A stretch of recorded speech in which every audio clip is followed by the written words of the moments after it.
Morning. Welcome back to the next episode of Small Talk in Town. I'm your host, Mark Gaines, and today with me, I have this fine young man. His name is Jason Tickel, and he represents the local Habitat for Humanity group here in Caroline County. So, with that, I'm going to let Jason here just tell you a little bit about what he does.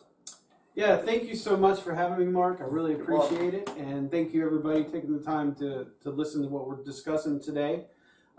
So we're right here. We're your local Habitat for Humanity. Our office is on Main Street.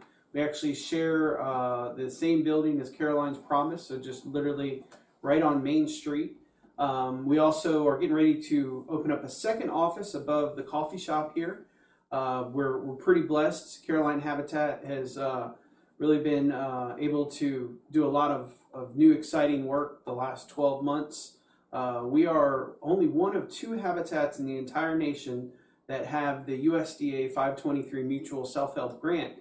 This allows us to build 5 homes a year and sell them at cost to your neighbors, to teachers, to firefighters, to retail workers. For those that would be a little cost burden to go get a traditional loan, they can come to us, and through our self-help method, we're able to put people in homes that are affordable. The goal of our program is to make sure the home payment is no more than 30% of the monthly income. So it's a great program, and I'm really excited to announce something that I think can really benefit a lot of people in Caroline County, and in particular a lot of folks here in the town. One of the things that I'm excited about is, I'm also on the part of the Main Street group here as well. Yes. And so I love it when kind of the worlds overlap, and, economic development is something that I'm pretty passionate about. And so we're excited to announce that we actually are going to be launching a self-help home repair program. So it's similar to our new home program in that we get our clients affordable loans, and for senior citizens, we can even get them grants to do significant repairs to a home. So if you have an older home, and within every town, every home needs to be refreshed every 20, 30 years. That's just the nature of our housing structure. And so now we have the ability to get loans and grants where people can modernize their homes, new siding, new roofs, new windows, new doors, HVAC systems, if you have cracked foundations, if your septic system is bad. We have access to the type of funding that we can get you in the form of loans and grants that really will allow you to make your house just like it was brand new, almost. And you save a lot of money on the labor because of the structure we use, where it's a cooperative agreement. We get 5 homeowners at a time. They all agree to help each other with their repairs. Of course, we have people from the community come out as well, but we basically, it's like the old Amish barn raising. Right. We do it together as a group. So you save a lot on the labor. So that's kind of what we're excited to announce that we're able to provide for Caroline County presently.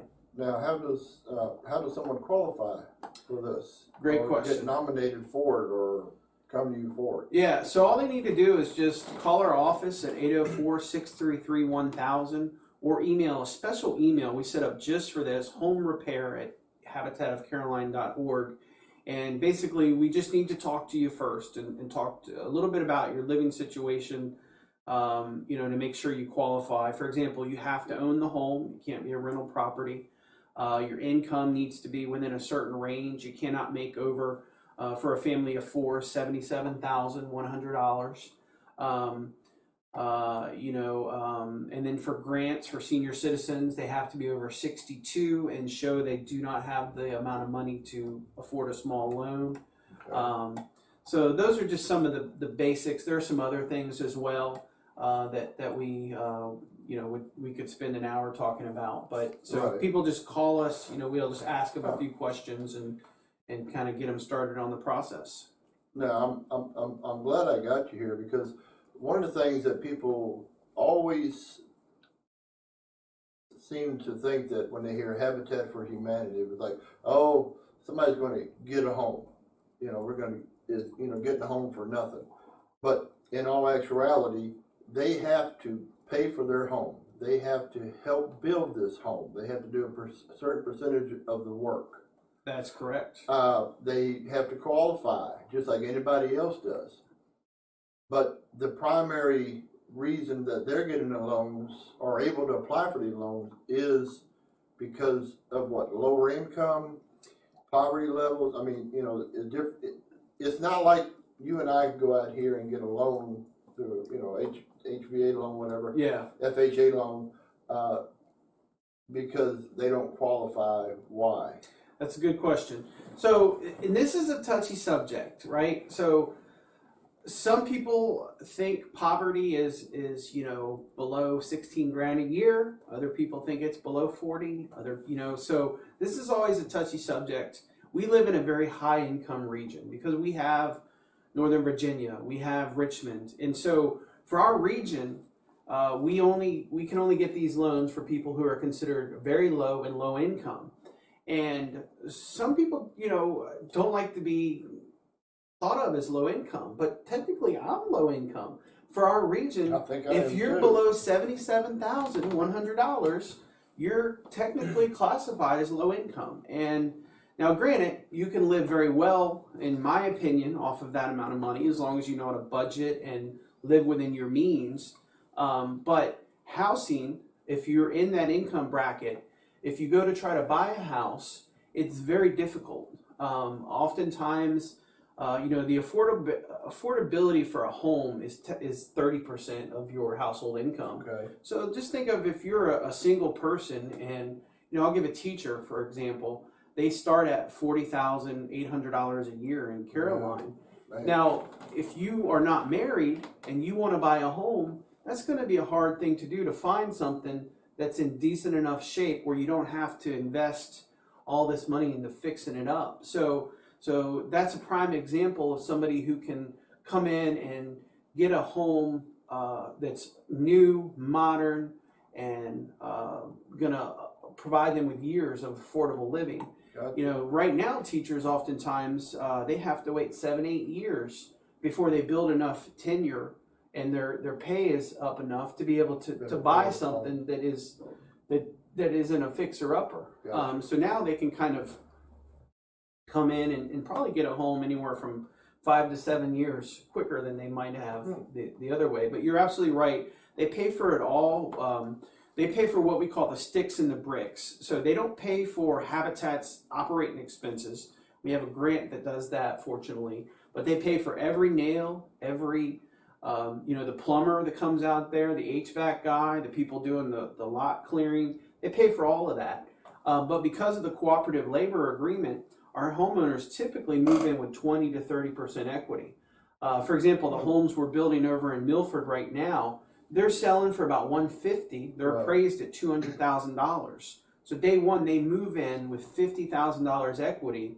That's theirs. That's what they get for contributing to sweat equity, which they have to work about 24 to 30 hours a week per household to help us build these homes. So it definitely is. It's not for some, you know, there's a lot of misconceptions. They're not given away. In fact, they work extremely hard to get them. They have to have, you know, display that they can afford the payment, the stable income, and your credit doesn't have to be perfect, but, you know, you do have to have a history of paying your bills on time. Okay, so in other words, they have to qualify just like any other individual with a higher income. They're just at a lower income, they're able to do it through your program with a lower interest. And also you said they can get in with 20 to 30% equity built in, but they have to hang on to that house for so long, they can't sell it right off the bat and get that equity. I mean, that's something that the viewers are probably wondering, wow, you know, I got 20 to 30%, I can get that, sell it and buy something else. But they can't, can they? Or what's Well, that's a good question. With this program, they can sell it at any time. That equity is going to be theirs. But obviously, through our home ownership classes, we really teach the idea of, you know, it's a home really is a long-term investment. And so they can, like if they got a job offer and they needed to sell their home, they're not going to be tied. They're going to be able to do that. But it does, you know, again, we really teach them through the process, you know, make sure you're wise with this, because when they move in their home, inevitably they're going to start to get those things from the the folks trying to sell home equity lines and stuff like that. So we make sure that we that our buyers understand, just because you have this equity doesn't mean you should touch it. But Use it when you need it. Maybe you want to help your kid go to college. Because they can be foreclosed on just like any other loan. Absolutely. Yeah, they have to make their payments just like any other loan. But I really like that it does. I'm a staunch capitalist. And I like how it empowers them. I think that oftentimes we think that the government knows best for us. I have the belief that we individually know what's best for ourselves. So I really like the fact that if they get in this home and a year down the road or 2 years down the road, they decide, you know what, maybe me and my family should move to another place for another opportunity. Or maybe they decide they have the next, great business idea and they want to pull some equity out and invest in themselves and in their family to start a business. They can do that. And so I really like that gives them economic opportunity. And of course, we teach them to be wise, be smart with it. But in other words, it can kind of give them a jump start out of the lower poverty level and kind of just brighten their future up a little absolutely. bit. Economic opportunity is definitely. It's great. I've never looked at that point. Yeah. That's really great. It is, yeah, absolutely. So Well, that's what excites me about it. It's starting to me now too more, and of course you and I have been friends for a while, and I've been a big supporter of what you do ever since, you come down here, and I think it's a great program. But it's also nice to learn more about it. I thought I knew a lot, but I'm finding out a little bit more. Absolutely. And so that's really wonderful. Yeah. Well, Jason Tickel is here in town. He's a great man to talk to, a wealth of information. So if you feel that you can qualify for this, even if you don't know if you can or not, please give them a call. They can help you out with your credit. They can help you get your credit score up where it needs to be, give you any and all information, and are willing to help. All right, well, I hope everybody enjoyed the conversation that I had here with Jason Tickel as far as Habitat for Humanity. So until next time, thank you for joining in to Small Talk in Town. Have a good day.